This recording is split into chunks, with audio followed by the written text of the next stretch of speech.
de toute façon, c'était un film qui était casse-gueule à tous les endroits, puisque je pense que pour un premier film, on fait à peu près exactement tout ce qu'il ne faut pas faire. Can she be late for her Pardonnez-moi d'interrompre un instant la musique, mais nous avons un invité de marque que j'aimerais accueillir comme il se doit. Cette semaine, c'est le réalisateur, scénariste, comédien et même professeur d'université, Stéphane Castan, qui est notre invité. Bonjour Stéphane, comment vous allez ? Bonjour, je vais très bien. Alors depuis mercredi dernier, on peut retrouver en salle votre premier long métrage, Vincent doit mourir. Vous êtes pourtant dans le métier depuis un certain temps. Qu'est-ce qui fait que ce premier film n'arrive que maintenant ? Parce que j'ai fait d'autres choses, tout simplement. J'ai été d'abord comédien au théâtre théâtre public pendant un peu plus de 25 ans, euh, alors que mon envie première était d'écrire, de réaliser des films, mais c'est passé d'abord par le théâtre, le temps de construire son réseau, de travailler, de revenir à cette envie première, qui fait que j'ai réalisé mes premiers courts-métrages relativement tardivement. J'avais 37, 38 ballets, et ensuite pendant 10 ans, j'ai réalisé les courts-métrages tout en poursuivant mon métier d'acteur, et puis enfin j'ai fait le long. Et oui, alors ce long, Vincent doit mourir, qui raconte l'histoire donc de Vincent, joué par Karim Leclou, qui commence à se faire agresser par les gens du jour au lendemain. Comment elle est née l'idée et comment s'est faite donc la rencontre avec Mathieu Naert, qui est l'auteur du scénario et qui a eu l'idée de base, c'est ça ? Alors, en fait, ça s'est passé de la manière suivante, c'est que c'est sur une proposition des producteurs du film, Claire Bonnefoy et Thierry Lounas, qui m'ont proposé le scénario de Mathieu Naert, qui avait été développé dans le cadre des résidences d'écriture sous film de Ouais. genre, que Capricci développait depuis quelques années. Et ils avaient depuis plusieurs années ce scénario dans les tiroirs, pardon. Et ils me l'ont proposé. Comme je suis un garçon relativement bien éduqué, j'ai dit que j'allais le lire dans l'idée de le refuser, puisque je pars plutôt du principe que je filme ce que j'écris et vice-versa. Et quand j'ai lu le scénario, ça croisait moi avec des préoccupations que je pouvais avoir, des envies de cinéma que je pouvais avoir également, et surtout j'aimais beaucoup le concept qu'avait inventé Mathieu de ce regard qui génère de la violence. Je trouvais que c'était une idée assez intelligente, très concrète, qui permettait de développer un film sans psychologie, ce qui me convient très bien, et que c'était une manière très cinématographique de parler de la violence. Comme je voyais bien que c'était le scénario d'un névrosé et que moi-même je ne suis pas en reste, je me suis dit qu'il y avait moyen que je rajoute mes propres névroses là-dedans. Donc j'ai demandé à un autre névrosé de me rejoindre, qui est Dominique Baumard, pour qu'on poursuive l'écriture du film, qu'on pousse les potards, je dirais, sur... Il y avait déjà en germe dans le scénario de Mathieu le mélange des genres, mais je dirais qu'on a poussé vraiment les potards là-dessus. Rajouter de l'humour absurde, parce que c'est une chose à laquelle je tiens énormément. Et oui, pousser les potards, puisque dans la version de Mathieu, dans le script original, il n'y avait que Vincent qui était victime du phénomène, et il nous semblait intéressant avec Dominique qu'on ouvre et que, au fur et à mesure, pendant une bonne partie du film, on se dise que ce personnage est taré, qu'après on se dise mais non, en fait, face à la propagation de cet étrange phénomène, on voit bien qu'en fait c'est le monde qui est en train de devenir taré. Ouais, c'est ce que j'allais vous demander, comment il s'est passé déjà, s'est déroulé ce travail à 6 mains, puisque comme vous l'avez dit, il y a Dominique Baumard qui vous a rejoint. Donc vous, c'est vraiment aussi sur l'aspect comique que vous avez ajouté votre patte, c'est ça ? Comique, je dirais pas ça parce que j'aime pas en fait que ça soit un humour obligatoire. Et la notion de comique ou de comédie même pourrait porter à ça. Donc moi, ce que j'aime bien, c'est pour ça que je tiens au mot absurde, si vous Hmm. voulez, parce que c'est un humour qui permet de rire des choses graves sans tourner en dérision le propos du film. Et c'est un rire, ma foi, on peut en rire ou pas. Voilà, c'est à l'appréciation des spectateurs, quoi. Mais vous savez, après l'écriture d'un film, enfin voilà, on part du travail de Mathieu, ensuite avec Dominique, tous les deux, on poursuit l'adaptation, mais après ça se poursuit au tournage, puisqu'en plus je demande aux acteurs parfois de ne pas apprendre les scènes, parce que j'aime bien travailler avec de l'improvisation, et je dirais que l'écriture finale se fait avec toute la matière du film, bien sûr au montage. Donc c'est un long processus, et c'est un processus qui est assez intéressant en l'occurrence, parce que c'est la première fois que je partais du travail d'un autre, et c'est toujours intéressant de voir comment on peut finalement arriver à faire un film plutôt personnel à l'arrivée, mais effectivement en partant par un processus très différent de celui dont on a l'habitude en France. Et ce mélange des tonalités, hein, voilà, on passe de l'absurde du coup à l'horreur, de la violence à la tendresse. Est-ce que ça a été du coup compliqué à doser sur le tournage? Est-ce que vous aviez pas peur que ça soit casse-gueule à certains endroits?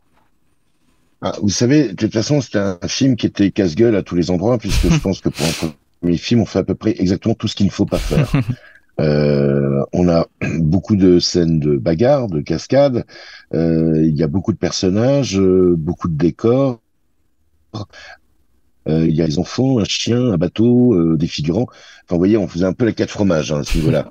Donc, bien sûr qu'entre autres, un des dangers du film, c'était en fait, de switcher d'une scène d'action à une scène d'amour, à une scène pré-apocalyptique. Il fallait au contraire que le film, au fur et à mesure, s'enrichisse de toutes ces tonalités pour avoir sa tonalité propre, qui est finalement dans ce mélange total des genres où, dans une même scène, on peut à la fois rire et être ému et en même temps avoir peur. Et ça, j'aime beaucoup, moi, cette chose-là. C'est une chose d'ailleurs qu'on voit très souvent, par exemple, dans le cinéma coréen, et ça ne pose pas de souci. Ouais. Donc, après, voilà, je dirais que c'est aussi, moi, je crois beaucoup au travail collectif, sûrement héritage de mes longues années de théâtre. Donc moi, je tenais à ce qu'on fasse un film de troupe, c'est-à-dire qu'on ne soit pas dans cette chose un peu pyramidale, parfois imposée par les tournages. Et je tenais à ce à ce que tout le monde puisse causer, à ce qu'on échange, à ce qu'on cherche ensemble. Et je pense que la tonalité, entre autres, se trouve ainsi, c'est-à-dire en étant garant d'un esprit commun. Et c'est intéressant le rapport avec le cinéma coréen là, que vous établissez. Est-ce que c'est peut-être le succès aussi des films coréens ces dernières années qui a fait qu'un film comme le vôtre ait pu être possible en France? Peut-être. Après, je crois qu'il y a pas mal je crois aussi qu'il y a une envie de la part. Alors après, je crois que c'est une envie conjointe de plusieurs acteurs du cinéma, que ce soit les producteurs, les distributeurs et les cinéastes, d'avoir envie d'aller sur d'autres territoires, pour ainsi dire. On le voit bien depuis. On pourrait dire que c'est Ducournau qui a ouvert le bal avec Grave il y a 10 ans maintenant, et qu'au fur et à mesure, voilà, il y a eu une envie de rendre compte autrement de notre présent, de raconter notre monde, mais peut-être moins sous l'angle d'un naturalisme pur jus, que moi j'aime par ailleurs, mais qui ne peut pas être que l'alpha et l'oméga du cinéma, et qu'on peut aussi avoir envie de montrer cela à travers justement le fantastique, l'étrange, le bizarre, et de montrer presque une vision de profil de notre société. Je finis un petit peu sur ce volet sur le genre. Et, vous jouez aussi beaucoup dans Vincent doit mourir sur les codes du film de zombies. Qu'est-ce qui vous a attiré dans ces êtres un peu désincarnés? Bah, je joue juste qu'avec les codes, quoi, mais parce que ce ne sont pas des zombies. Ce sont Moi, ce qui m'intéressait plus que les zombies, c'était de montrer des personnes ordinaires qui tout d'un coup se mettent à avoir une violence terrible. La violence du film, en tout cas dans les images, elle est entre autres là. C'est qu'on voit des corps auxquels nous ne sommes pas habitués au cinéma. En termes de bagarre. On voit un facteur, une dame dans sa voiture, et même des corps tabous, puisqu'il y a même des enfants qui attaquent Vincent et qui vont se bagarrer ensemble. Et je crois qu'une partie de la violence, elle vient de là. C'était davantage ça qui m'intéressait. davantage que de faire un film autour de faire une relecture. Je vois qu'il y a parfois ça, une relecture des films de zombies. Non, ça, je m'en fous. Alors, en fait, le genre, moi, je m'en fous un peu. Ce qui m'intéresse, j'aime beaucoup le film de genre. Ce qui m'intéresse après, c'est de raconter un film. Et encore une fois, et c'était déjà le cas pour mes courts-métrages, je n'aime pas être dans une seule catégorie. S'il faut qu'on aille vers cette voie-là, on va vers cette voie-là. On peut à la fois jouer sur une forme de réalisme, mais en même temps être dans le fantastique. Être drôle et ne pas être drôle non plus. Enfin voilà, ce que je n'aime pas, c'est être rangé sur une étagère en tout cas. Bah, en tout cas, ça se sent et puis on a vraiment l'impression d'être face à un ovni. Et c'est vrai que votre film, en fait, l'histoire du film, elle aurait très bien pu être traitée de façon très terre à terre, sans forcément de genre. Et c'est ce qui fait que aussi, elle fonctionne à la fois avec sous plusieurs formes, je pense, et qui fait le charme de votre long métrage. Il y a j'ai l'impression aussi que votre film il s'arrête là où il y en a beaucoup d'autres sur cette thématique commencent. Est-ce que vous en aviez conscience et est-ce qu'il y avait un objectif clair derrière ça? C'est clair, vous l'auriez commencé où, vous? Je veux dire, dans ce genre de films qui font très pré-apocalyptique, tout ça, on commence au début de l'apocalypse et ça nous emmène souvent vers une fuite. Et là, si on rentre dans une zone un peu de spoil, voilà, on termine plutôt par là. Oui, mais moi, ce qui m'intéressait, c'était qu'on montre ce qu'il y avait avant. Tout simplement, c'est-à-dire que, comme vous l'avez dit, on l'a souvent vu, ce qu'il y a après. Et je ne cessais d'ailleurs de le dire sur la préparation, c'est qu'on était sur du pré-apocalyptique et du pré-apocalyptique d'une part, mais même sur presque une apocalypse intime, c'est-à-dire sur un personnage où on a l'impression que ça part de lui, puis après on se rend compte que non. Mais en tout cas, on part à la fois de l'intime et du collectif. Ouais. Et le titre du film, je trouve qu'il donne une sensation un petit peu de fatalité. C'est Vincent doit mourir. Pourquoi avoir choisi ce titre-là? C'était déjà le titre du projet à la base? Oui, c'était le titre de Mathieu. C'était d'ailleurs une des raisons qui déjà m'intéressait à la lecture.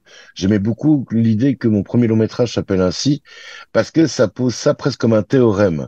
Et moi, je voyais beaucoup le film un peu comme une expérience. Une expérience que Vincent va expérimenter pour nous, spectateurs.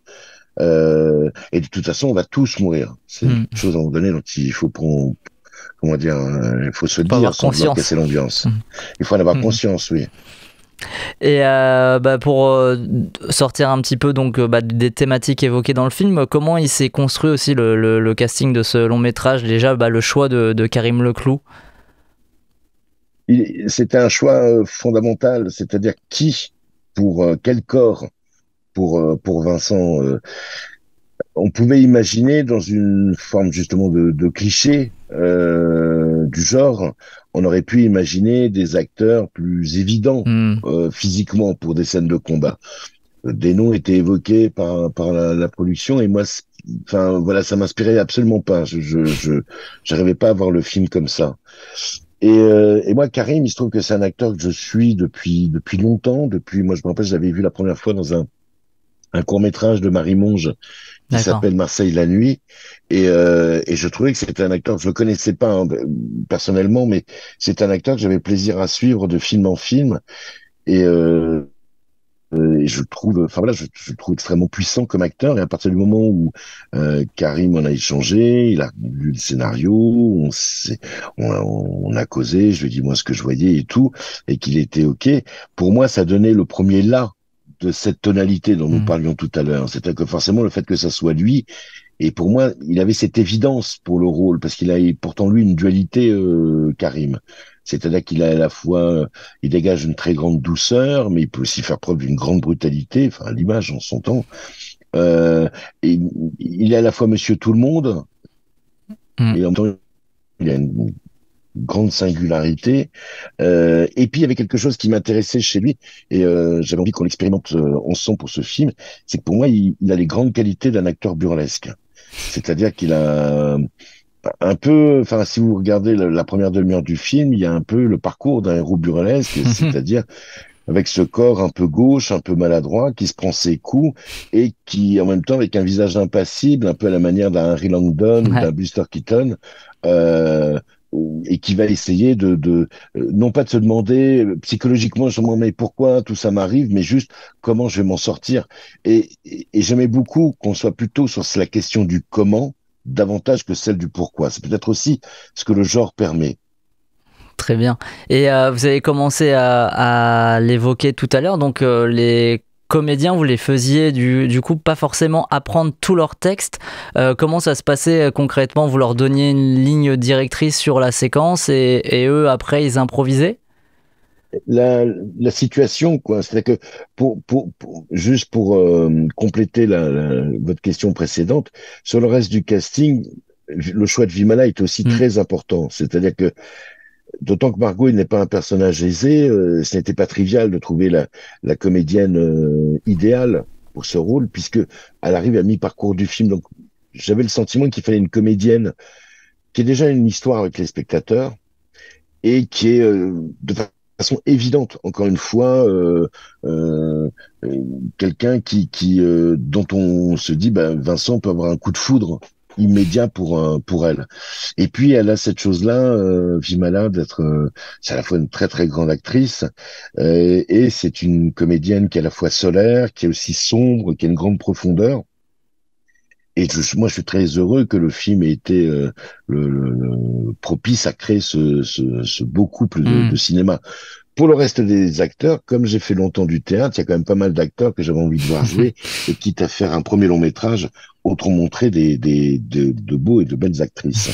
Mais sur la manière de bosser, on a répété une seule chose, c'était les scènes de combat, puisque ça, il Ok. fallait absolument les répéter, d'autant qu'il fallait répéter, et donc ça, on voyait ça avec Manu Lanzi, qui est le régleur cascade, euh, et, et il fallait absolument que ça soit, comment dire, que ça ne soit pas fun. C'est-à-dire qu'il Hmm. fallait pas que ces combats soient spectaculaires au sens où on peut l'entendre depuis une trentaine d'années, où on voit des corps parfaits, une caméra virevoltante, des chorégraphies extrêmement virtuoses. Quand vous voyez des gens se battre, c'est sale. C'est dégueulasse, quoi. Les gens s'attrapent les cheveux, se mordent. Donc là, il fallait au contraire, c'était une réflexion à la fois avec Manu Lanzi, puis aussi avec l'autre Manu Dacos, le chef opérateur du film.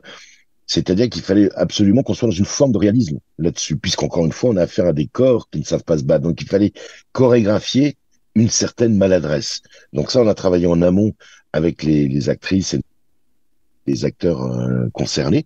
Et ensuite, eh ben, l'idée, c'était effectivement, comment dire, ils avaient lu le scénario, bien sûr, mais sur certaines scènes, je leur disais, ça, on ne l'apprenait pas, regardez Hmm. et tout, mais ça, on va travailler sur la situation. C'est-à-dire que moi, parce que je pars du principe que les actrices et les acteurs sont non seulement, bien sûr, des interprètes, mais sont aussi des créateurs et que je préfère qu'ils s'attachent à la situation, à ce qu'ils doivent jouer, davantage qu'à la ligne, à la réplique qu'ils doivent dire, voire même si on est sur des scènes plutôt drôles, ils vont s'attacher tout d'un coup à un effet, à un gag, même si après, voilà, ils vont bien sûr chercher à trouver quelque chose de plus intéressant que ça, mais néanmoins, moi, ce que j'aime bien, et c'est quand même une des différences avec le théâtre, une des nombreuses différences, c'est que au cinéma, on peut capter le moment de l'invention, le moment où tout d'un coup l'acteur ou l'actrice trouve quelque chose et qui va être difficile à Hmm. reconvoquer.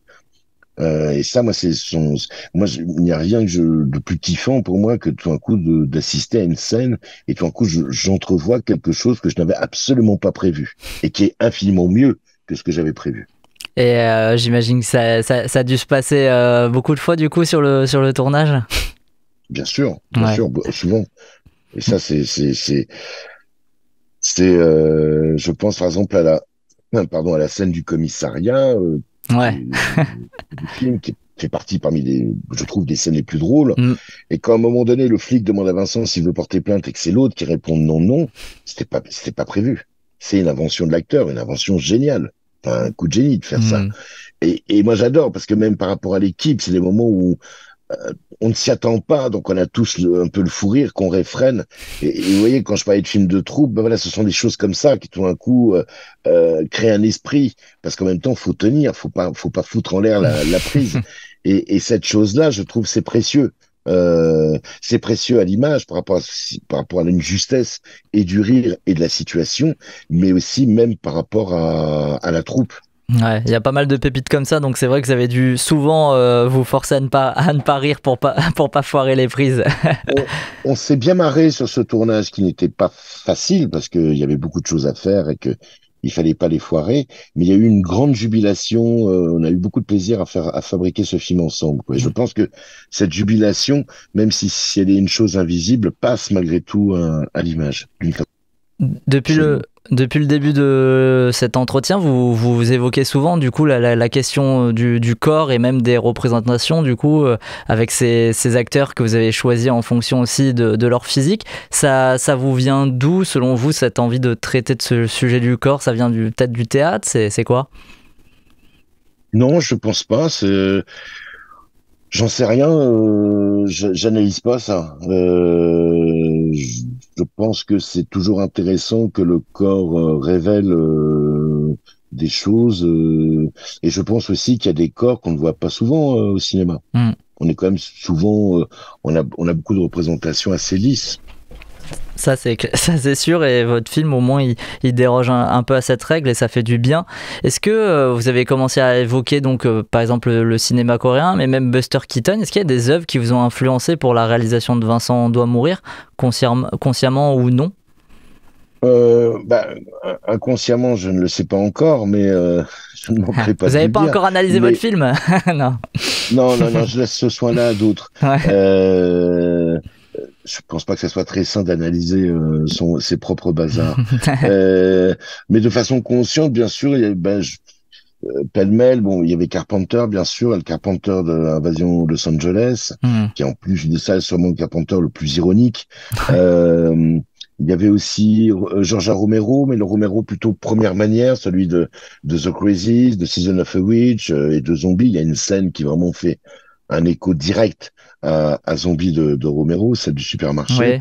bien sûr. Buñuel aussi, la première scène qui n'existait pas au départ, cette scène de rêve, moi je tenais beaucoup. Est-ce qu'il y a un personnage secondaire comme ça qui raconte ce rêve étrange qui en même temps semble sans rapport, mais finalement rime un peu avec ce qui va suivre par la suite. Godard aussi, pour la séquence sur la bretelle d'autoroute, qui est euh, une référence, en tout cas je l'avais en tête, de Weekend, où il y a un grand embouteillage dans Weekend où les gens se foutent sur la gueule. Et puis, je sais pas, j'avais d'autres films en tête, plutôt sur la phase de réécriture, comme After Hours de Scorsese, ouais. Scorsese, Les Chiens de paille de Peckinpah, Hmm. enfin voilà, on est le produit de sa cinéphilie, hein.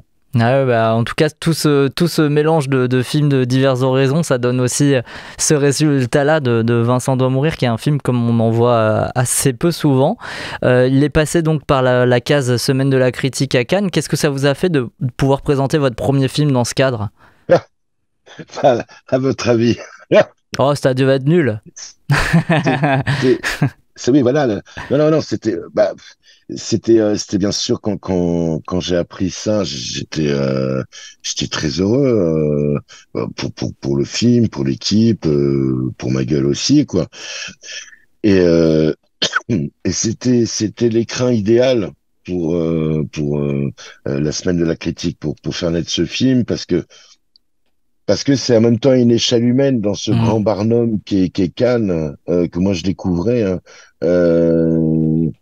Je trouvais que, enfin voilà, la semaine de la critique, vous êtes très très bien accompagné par Ava Cahen, par toute son équipe, et je trouvais que oui, c'est une échelle humaine, quoi. Et en même temps, je vous cache pas que j'avais forcément le trac-zir à la première projection. Je me demandais un peu comment le film allait être pigé, s'il allait avoir malentendu ou non. Et c'était bien sûr extrêmement euh, agréable de voir que non, que de voir que ça prenait, quoi. Qu'en tout cas, le film était entendu là où nous l'espérions, quoi.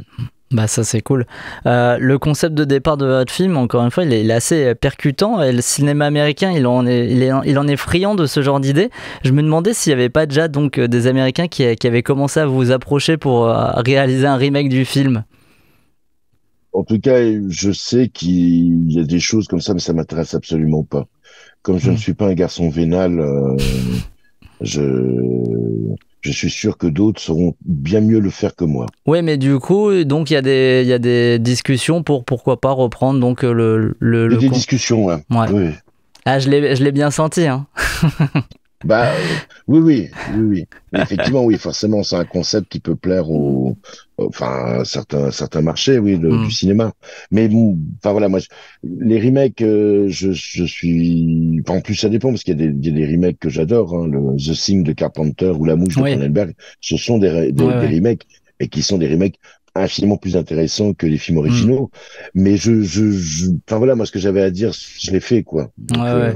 Non mais je comprends. Et puis là, bon voilà, c'est les remakes que vous évoquez, c'est sûr. En plus, c'est des remakes c'est des films qui n'étaient pas français à la base, mais les remakes français qu'on a eu de films américains, parfois ça n'a pas toujours été super. Donc faut voir, on sait ah oui, jamais. ça c'est sûr, Ne mais jugeons pas, ne jugeons pas à l'avance. non non, c'est sûr. Je serais très curieux de découvrir ce projet-là, mais en tout cas ça serait pas forcément vous donc qui passerez derrière la caméra parce que Ah non, non, non, vous avez tout dit. c'est pas forcément, ça ne sera pas moi, Eh ben ça ne le je le sera dis tout de pas. suite. Ah, j'ai Et, d'autres choses à raconter. bah, c'est ce que j'allais vous demander du coup. Est-ce que vous travaillez déjà sur de nouveaux projets? Est-ce que toujours lié dans cette même veine à mélanger beaucoup d'éléments différents, de genres différents?